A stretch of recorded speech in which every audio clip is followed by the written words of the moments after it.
Hello, I'm Peter Okwocha. Welcome to Focus on Africa. Our top stories. As global coronavirus cases pass 3 million, the number on the continent rises by more than 40% in just a week.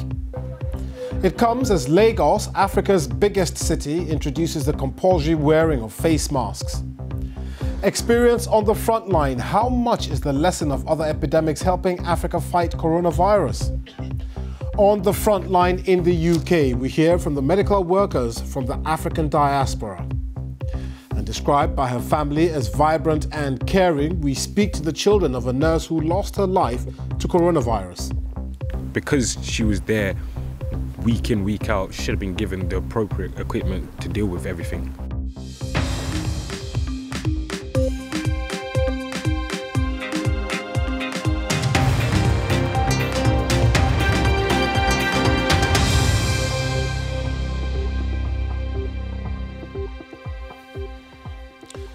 Thanks for joining us here on Focus on Africa from BBC World News. Latest figures show that global cases of coronavirus have now passed 3 million, and they've increased by more than 40% in Africa in just the past week. There are now over 32,000 confirmed COVID-19 cases across the continent. That's compared to 22,500 cases a week ago. And there are now more than 1,400 confirmed deaths. You can get the latest from our website, bbcnews.com. Meanwhile, a new law that makes the wearing of face masks mandatory in the continent's largest city, Lagos, comes into effect today.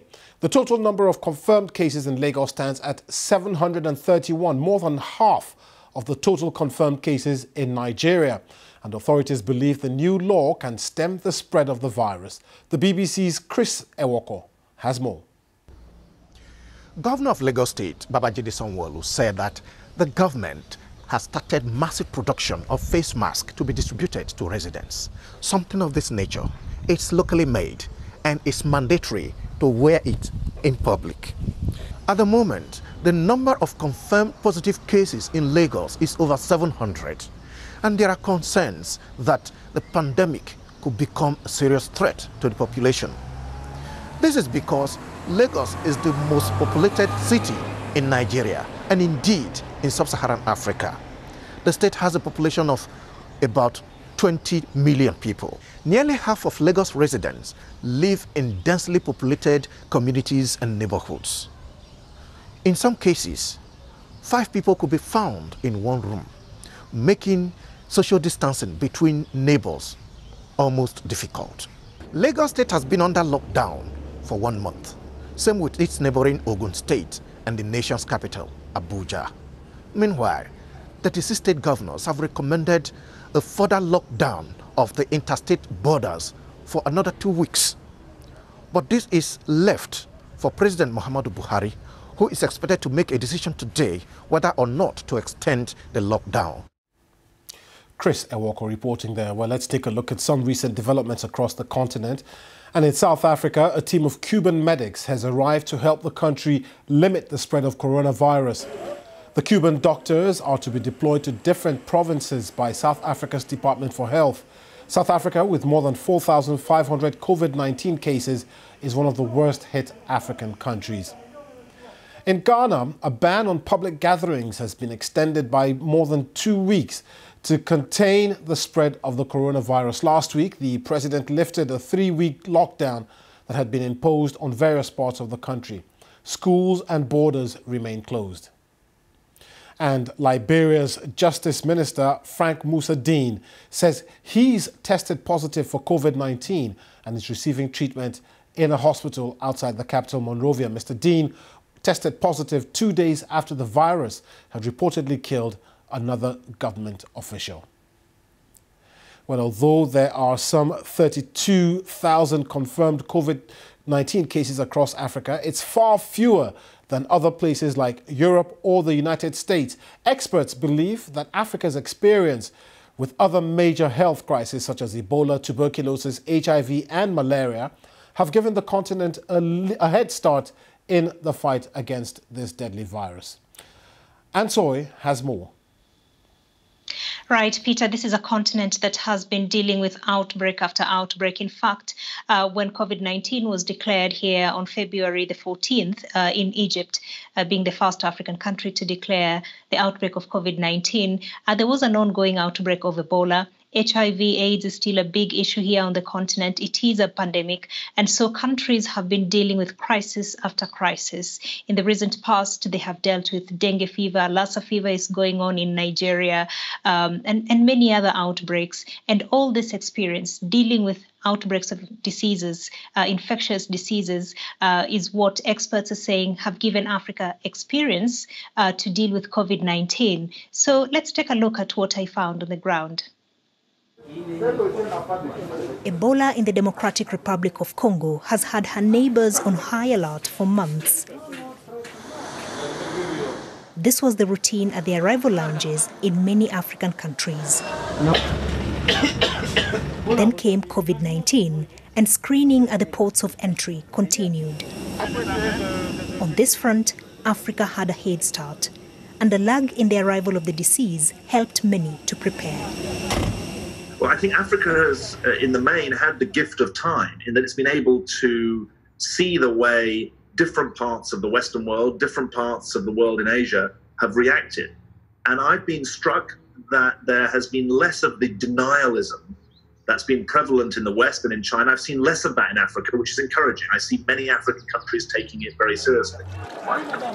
Habits are also changing rapidly in communities across Africa, like they had to during outbreaks of Ebola. Movement across countries is now limited to cargo. And even here, there is caution. In the 80s and 90s, this highway from the port of Mombasa to Kigali became a route through which HIV spread into rural areas. Centers where truck drivers stopped, parked and lodged for the night became hotspots of infection. And with COVID-19, countries have quickly identified them as a high-risk group. And here in Kenya, they are being screened. But in Uganda, it's been taken a notch higher. They are testing every truck driver arriving in the country. And so far, they've identified cases even when they are asymptomatic. South Africa has stood out. It has the largest outbreak on the continent, but a massive community health response is underway. Tuberculosis testing equipment has been repurposed, set up in dozens of mobile laboratories, and sent to townships and villages for mass testing. The West has commandeered most of the materials for this testing because they're facing crisis, and we're sort of further back in the queue asking for these sort of things. So for us to try and get access to it, we're probably going to have to develop a lot of the technology ourselves. I'll knock on the door for the next one, right? That's what scientists are trying to do at the Desmond Tutu laboratory. Ongoing research into a possible test for TB, where samples are collected from breath, is now looking at COVID-19. It's the race to find homegrown solutions for a global problem. The continent's chances of averting a major disaster lie in the success of its swift and hard response to the pandemic. But it's still too early to say if it is working.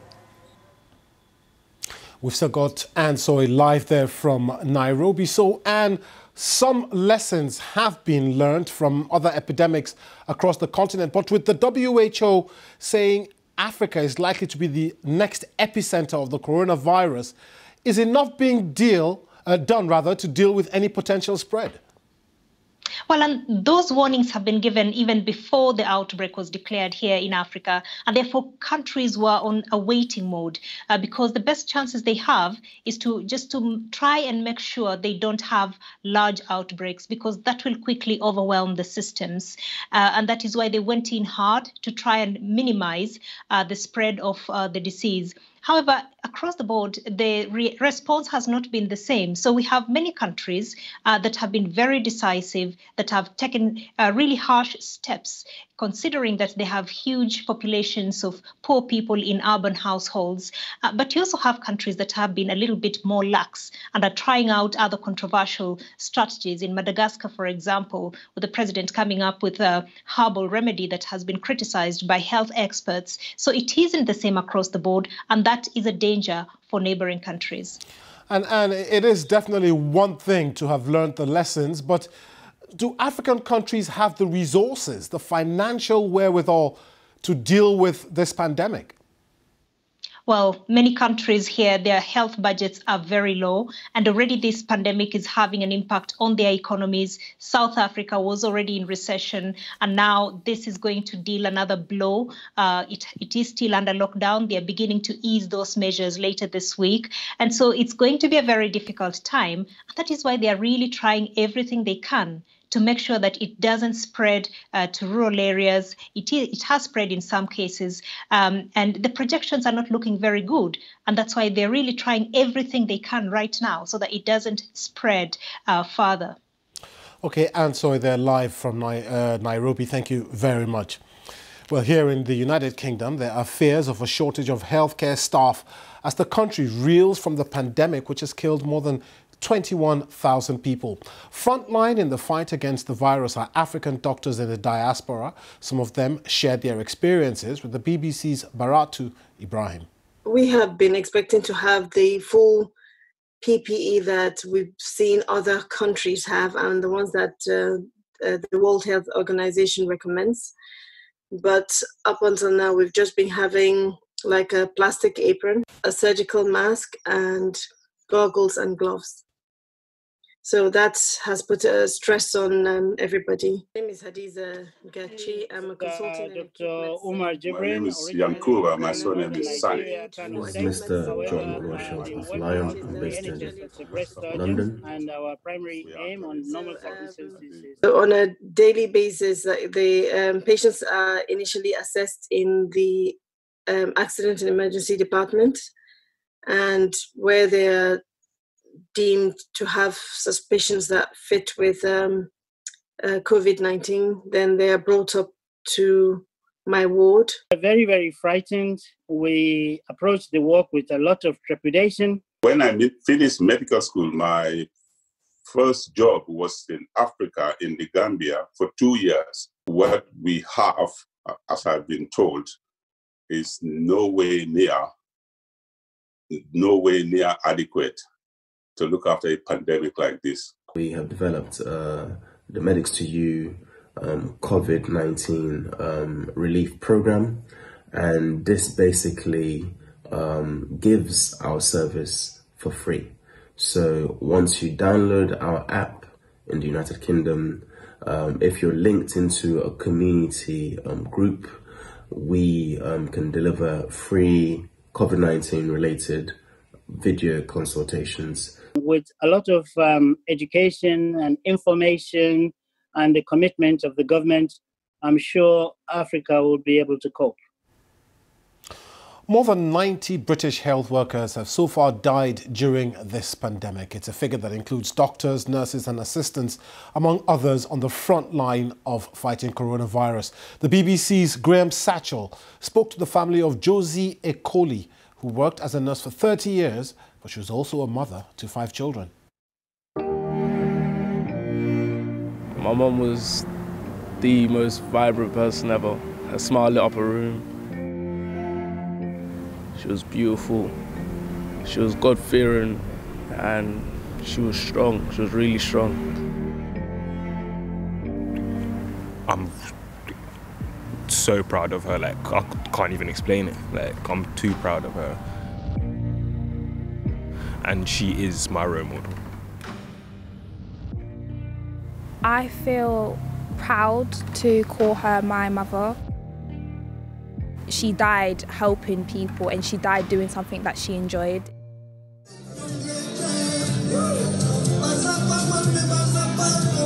Josie Ekoli was a mum of 5 and a nurse in the NHS for more than 30 years.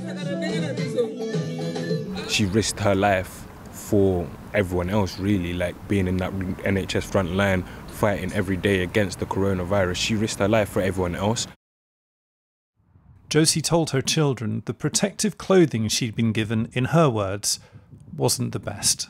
She should have been wearing like the face masks, covering the full face and things like that. But she only had like the mask and gloves and like an apron. And I just think like, yeah, things like that should have been dealt with better. She should have been given, because she was there week in, week out, she should have been given the appropriate equipment to deal with everything. I don't want to blame anyone, but I feel like if the people in charge did their job correctly, it wouldn't have turned out the way that it did. It could have been different. The hospital in Harrogate, where Josie worked, told us they're following national guidance on the use of protective clothing and doing all they can to maintain provision of PPE. But more than 80 NHS staff have now died in this outbreak, leaving families like the Okolis mourning the loss of loved ones who dedicated their lives to caring for others. This is Focus on Africa from BBC World News with me, Peter Okwoche. Still to come, we'll be hearing some of your views about life under lockdown. That's coming up in a moment. Welcome back to Focus on Africa. I'm Peter Okwoche. Let's take a quick look at other stories making the headlines across Africa and the rest of the world now. The American Secretary of State Mike Pompeo says his country is doing more than any other to support the global fight against coronavirus. That's despite withdrawing funds from the World Health Organization. He made the comments during a telephone briefing with journalists in Africa and rejected criticism of President Donald Trump, saying they were as a result of misinformation. The British Prime Minister Boris Johnson says he won't throw away the progress made so far by easing the lockdown restrictions too soon. It was his first address since recovering from the coronavirus. And lorry drivers are complaining of long tailbacks at the Kenyan-Ugandan border as Kenya begins mandatory coronavirus testing. The East African neighbors are each other's biggest trading partners, the border towns of Malaba and Busia, where the congestion has been centered, are crucial routes for the transport of goods. Campaigning has officially begun ahead of next month's presidential elections in Burundi, despite fears about the spread of coronavirus. Across the Great Lakes region, there have been some 1,400 confirmed coronavirus cases and 56 deaths. The United Nations Special Envoy Huang Jia has called on the international community to support the region in the fight against the pandemic. He was speaking to the BBC's Nicolas Negos about the region's preparedness for the virus. I have to admit that for a few months now, those countries have been pursuing their efforts to maintain security and peace, despite the difficult context with this pandemic. But I am conscious that all the countries of the Great Lakes region are mobilized.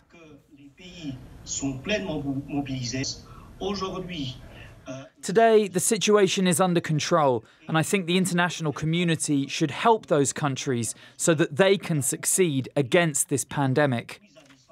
Let's talk now about insecurity in Eastern DRC. You mentioned progress, but opponents of President Felix Tshisekedi believe that nothing has been done since he came to power. What do you think about that? Concerning the insecurity and instability in Eastern DRC, I really think huge efforts have been made.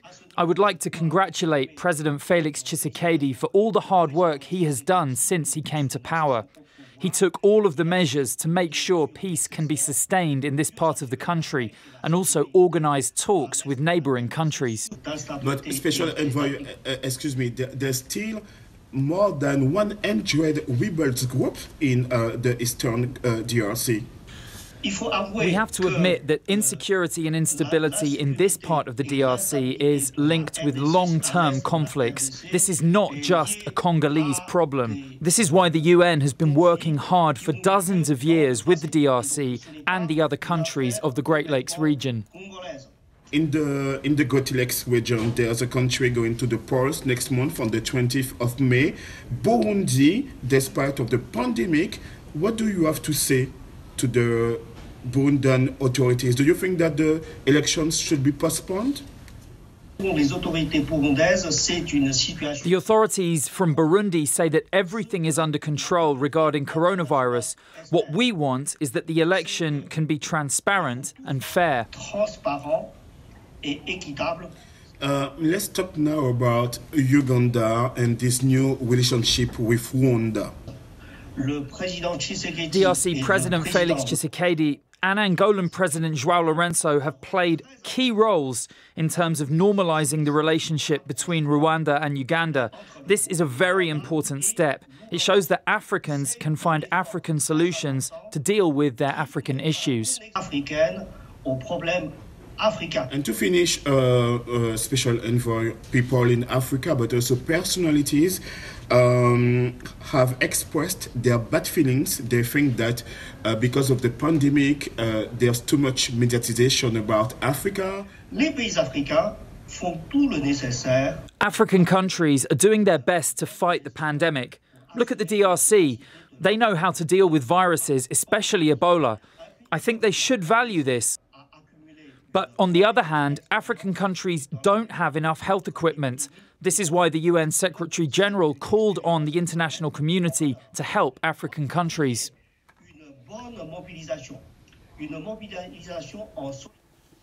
That's the UN Special Envoy to the Great Lakes region, Wang Jia. Now, we've been asking you to let us know what it's like living in lockdown, your experiences, problems, even unexpected benefits wherever you are. And you have delivered. Let's have a look. My name is Kira Neves. I'm from Zimbabwe. I like watching BBC World News because it tells me what happens around the world. I wish school opened on the 5th of May, like what the calendar says. I miss my friends. My name is Maria Mzieche Sidodo. I live in Lusaka. Last year, I had a good time. I had 3 grandchildren, and my friends used to call me Super Grandma. It was a lovely title. And then I had another grandchild this year, and traditionally, according to our tradition, I'm supposed to go and cut the first hair of the baby, but I couldn't because of coronavirus. I couldn't even visit. They showed me the baby on the phone, but I really want to go and hold him in my arms, but I can't. Hello, I'm Del from Malawi, and these right here are my brothers. Yeah, Corona is real and this is deadly. We need to keep safe always. Remember to wash your hands, don't touch your nose, and clean your hands with sanitizers. We love you. Love you. Bye. And we've been absolutely enjoying these videos from you, and we'd like to see more. This time, though, we want something slightly different. Hair. As lockdowns go on, how are you holding down your locks? Are you cutting your hair yourself? Are you laying your weaves yourself, or getting someone to do it at home for you? What about the perm, the growth, the split ends? We want to hear your questions, experiences, and we'll put them to our hair experts. So send those questions to us. We are on WhatsApp. And remember to hold the phone like the camera on the screen. The number is +44 7521 66 5106. Reminder of the WhatsApp number, +44 7521 66 5106. As you can tell, I don't know what a perm is, neither do I know what split ends are. But just before we go, a quick look at our top stories. Global cases of coronavirus have passed 3 million, and they've increased by more than 40% in Africa in the past week. There are now around 32,000 cases across the continent. It comes as the authorities in Lagos, Africa's biggest city, have made the wearing of face masks mandatory in a bid to halt the spread of the coronavirus. The city has more than half of the total confirmed cases in Nigeria. That's it on Focus on Africa for today. From me, Peter Okwoche, and the rest of the team, thanks for watching. See you again very soon. Bye.